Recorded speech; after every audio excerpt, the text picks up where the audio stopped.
त्रिदलं त्रिगुणाकारं त्रिनेत्रं च त्रियायुधं त्रिजन्म पापसंहारम् एकबिल्वं शिवार्पणम् त्रिशाखैः बिल्वपत्रैश्च अच्छिद्रैः कोमलैः शुभैः तव पूजां करिष्यामि एकबिल्वं शिवार्पणम् कोटिकन्या महादानं तिलपर्वतकोटयः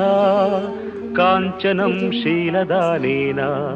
एकबिल्वं शिवार्पणम् काशीक्षेत्रनिवासं च कालभैरवदर्शनं प्रयागे माधवं दृष्ट्वा एकबिल्वं शिवार्पणम् इन्दुवारे व्रतं स्थित्वा निराहारो महेश्वर नक्तं हौष्यामि देवेश एकबिल्वं शिवार्पणम्।